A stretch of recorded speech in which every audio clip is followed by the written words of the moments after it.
Welcome, this is Julie Center again for another Grammar Tidbits. Today I'm going to talk to you about the two different types of run-on sentences.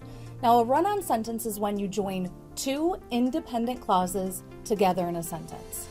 A fused sentence is when you join them without any punctuation at all. So, I went to the store could stand on its own. It was closed could stand on its own. But here you've fused them together into one sentence without any punctuation.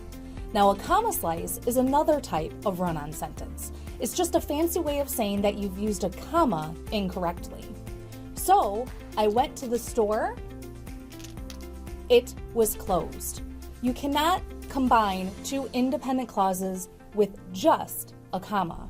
But I'm going to show you 4 easy ways in which you can correct your run-on sentences.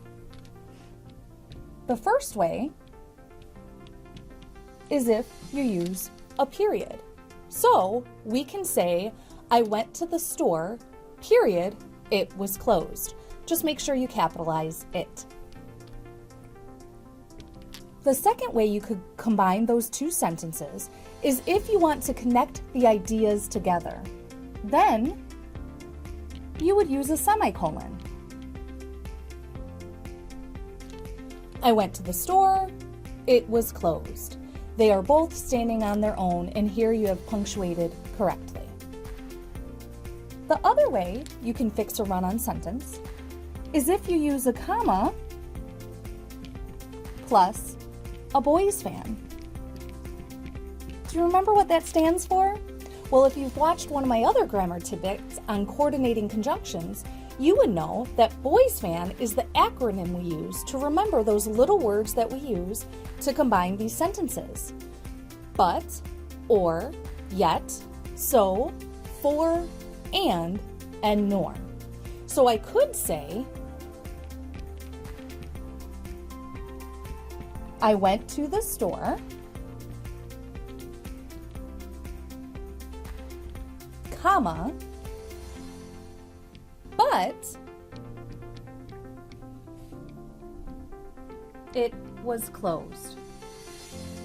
So that's actually a really easy way to fix your comma splices, is if you use one of those coordinating conjunctions after it. The last way that you can fix your run-on sentences is by using a subordinating conjunction.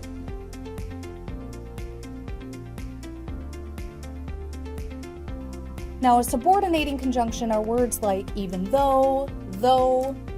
Depending on where you put them in the sentence will depend on whether you need punctuation. So, if I were to say, I went to the store,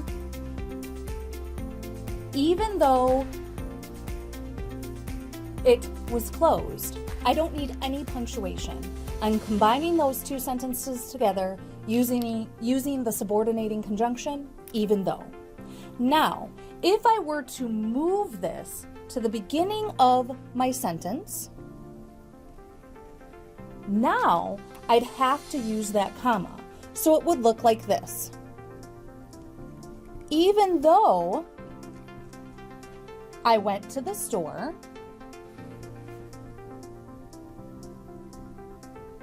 it was closed.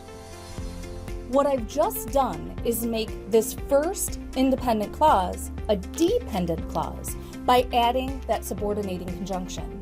Even though I went to the store cannot stand on its own. It's dependent on the rest of the sentence. So, if you put your subordinating conjunction in the beginning, you need a comma. If you put it at the end, you don't need a comma. I hope that these 4 rules are easy enough for you to fix any of your run-on sentences. Thank you so much, and see you again.